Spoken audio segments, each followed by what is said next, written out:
अब बात आगे बढ़ी हर्ड इम्यूनिटी की, HERD, हर्ड इम्यूनिटी। ये क्या होती है?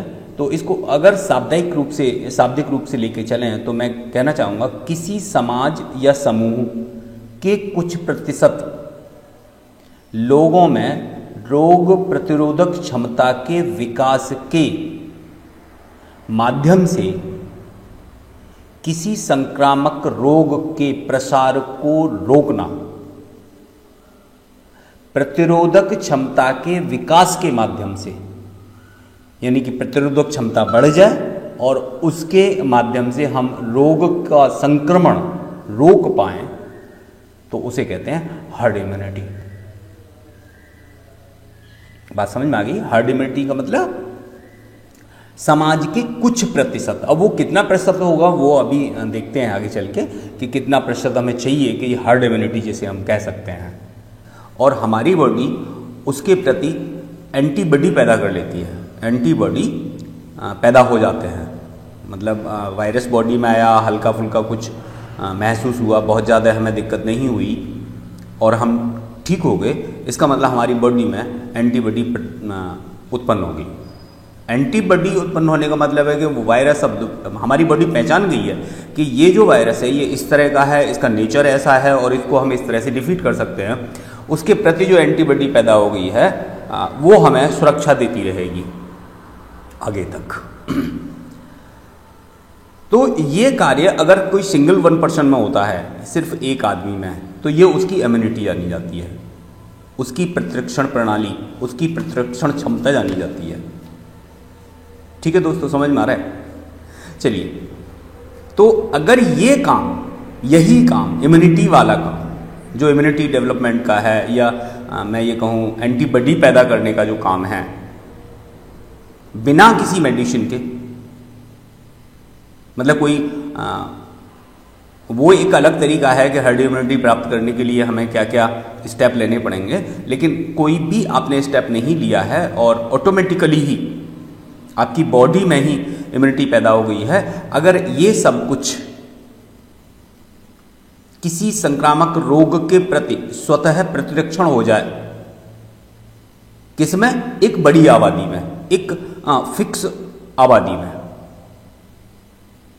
जिससे संक्रमण खत्म हो जाए या उसका फैलन रुक जाए, यानी एक बड़ी आबादी के द्वारा किसी भी संक्रामक रोग के प्रति स्वतः प्रतिरक्षण पैदा हो जाए, जिससे कि उस रोग का प्रसारण रुक जाए, उसका संक्रमण रुक जाए, उसका आगे बढ़ना रुक जाए। तो इसको हम नाम दे देते हैं हर्ड इम्यूनिटी का। तो आगे चलते हैं और आगे जब हर्ड इम्यूनिटी की बात आगे बढ़ी तो फिर हम कुछ पॉइंट्स पे जाके देखते हैं कि हर्ड इम्यूनिटी कितना क्या चाहिए। तो विशेषज्ञ के अनुसार ये कहते हैं कि इम्यूनिटी की सफलता उसके कई कारकों पर निर्भर करती है, कई घटक ऐसे होते हैं जिन पे निर्भर करती है कि हर्ड इम्यूनिटी सफल होगी।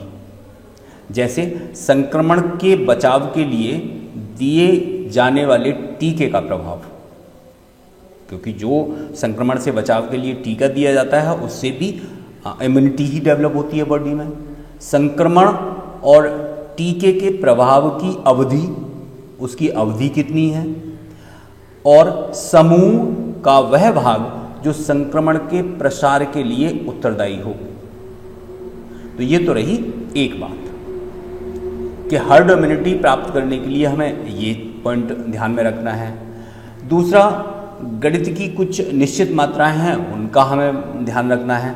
तो यहाँ कहते हैं कि पोलियो के लिए अगर हर्ड इम्यूनिटी वाली बात करें तो उसकी सीमा है 80 से 85%, जबकि खसरे के लिए जो सीमा है वो 95% है।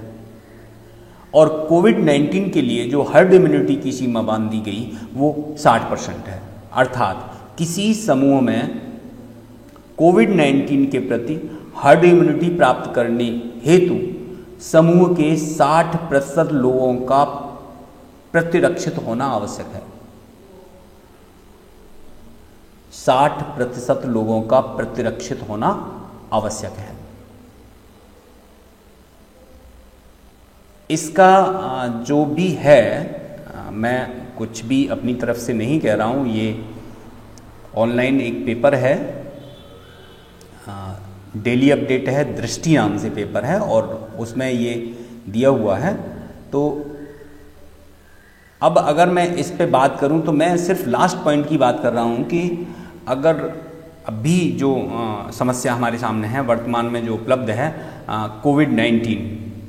कोविड-19 को अगर हमें हर्ड इम्यूनिटी के केस में ले जाना है तो क्या हम ले जा सकते हैं इसे 60% हमें चाहिए। हर्ड इम्यूनिटी प्राप्त करनी है तो समूह के 60% लोगों का प्रतिरक्षित होना आवश्यक है। तो दोस्तों अब बस थोड़ा सा हमें समझने की जरूरत, हर्ड इम्यूनिटी हमारी समझ में आ गई कि भाई कोई समाज के वो लोग जिनमें संक्रमण हुआ हो और वो संक्रमित होकर के खुद ब खुद ठीक हो गए हों, उन्हें किसी भी मेडिसिन की ज़रूरत ना पड़ी हो, किसी भी दवाई की ज़रूरत ना पड़ी हो और वो खुद ब खुद ठीक हो गए हों, इसका मतलब वो हर्ड इम्यूनाइज्ड हो गए हैं। उनमें ऑटोमेटिकली उस समाज में उन लोगों में ऑटोमेटिकली इम्यूनाइजेशन पावर डेवलप हो गई है और वो बीमार नहीं हुए। दूसरा आंकड़ा इन्होंने जो कह दिया बहुत इंपॉर्टेंट कह दिया कि 60% लोग आपको ऐसे चाहिए।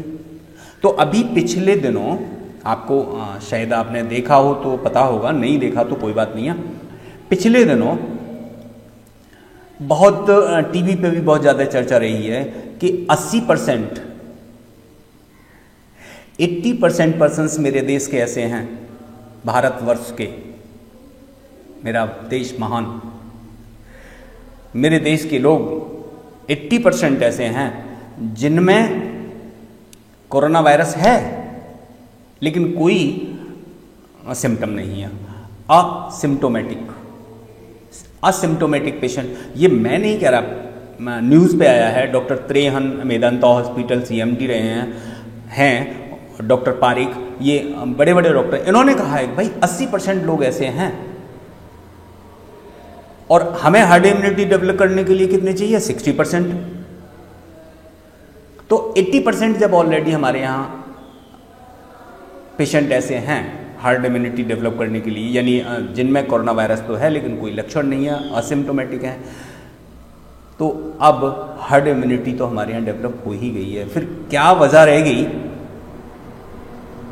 इस सब की, क्या आती है कि हाथ जोड़ करके नमस्कार करना है, ये दूर से ही बहुत अच्छी बात है, लेकिन गवर्नमेंट के आदेश हैं तो उनका पालन करना ही है। ठीक है दोस्तों।